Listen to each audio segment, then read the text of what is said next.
The private dining room glowed softly as the billionaire CEO reviewed contracts impatiently. Crystal cutlery reflected wealth, power, and an expectation of flawless obedience. His assistants hovered nervously, timing courses around his moods precisely. The restaurant manager whispered apologies before mistakes even occurred. Respect flowed upward here, never sideways or down. A young waitress approached carefully, balancing plates with practiced calm. He didn't look at her, snapping fingers instead of speaking. "Water, now," he said, eyes still locked on emails. She nodded politely, swallowing irritation like routine seasoning. Other staff exchanged looks, recognizing the tone immediately. The CEO criticized temperatures, timing, lighting, and imagined inefficiencies. Each complaint landed sharper than necessary, intentionally belittling. The waitress returned repeatedly, absorbing remarks without visible reaction. He corrected her pronunciation, despite being wrong himself. Power mistook silence for weakness again. A wine list arrived featuring rare vintages and foreign annotations. He scoffed, mocking the restaurant for pretending sophistication.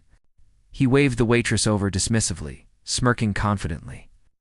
"Explain this nonsense," he said, tapping unfamiliar script.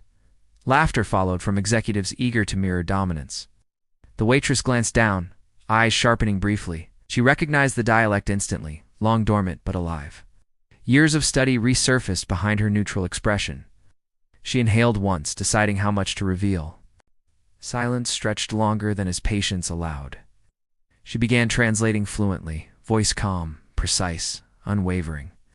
The table quieted as unfamiliar accuracy filled the room. She explained regional context, historical usage, and hidden symbolism. The CEO looked up slowly, annoyance cracking unexpectedly. Assistant stopped typing altogether. She corrected a misattributed origin scholars often debated publicly. She cited dates, vineyards, and cultural significance effortlessly. Confidence replaced servitude without changing her posture. The room shifted, hierarchy trembling slightly. The CEO frowned, threatened by competence. "Where did you learn that?" he asked sharply. "University," she replied simply, meeting his eyes. He laughed dismissively, assuming exaggeration. She calmly referenced a thesis topic he recognized. His smile faltered mid-breath. He tested her again, pointing at obscure footnotes. She answered flawlessly, expanding beyond the question. Executives leaned back, reassessing everything silently. The CEO's tone softened against his will. Respect began leaking through cracks. He asked her to sit, forgetting optics entirely. She declined, reminding him she was working. That restraint impressed him more than brilliance. Power respects boundaries when challenged correctly. He ordered silence from his own table. He apologized publicly, awkwardly, unused to doing so. The room froze, witnessing something rare. He asked about her background sincerely this time. She shared academic achievements hidden behind necessity. No bitterness colored her words. He offered a job opportunity immediately. She declined without hesitation or explanation. That refusal stunned him more than translation ever could. Autonomy outshines money when dignity stands firm. He nodded slowly, learning silently. The meal ended quieter, slower, more deliberate.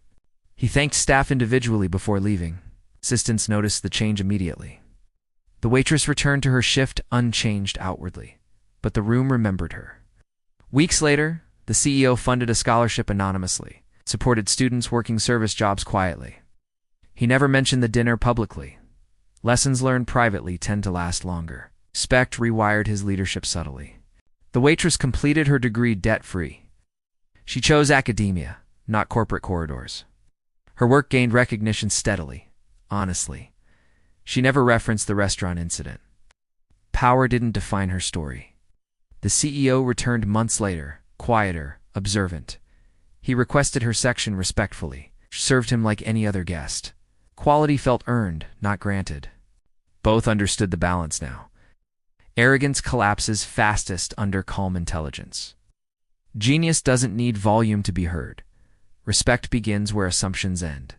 Silence sometimes carries the sharpest authority. That night proved it unmistakably. The restaurant kept running, plates clinking softly. Staff told the story quietly to newcomers.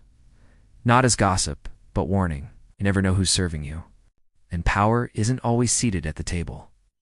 The CEO learned listening beats commanding. Waitress learned patience sharpens impact. One moment shifted two trajectories permanently. Respect changed the outcome, not wealth. And arrogance left the room defeated.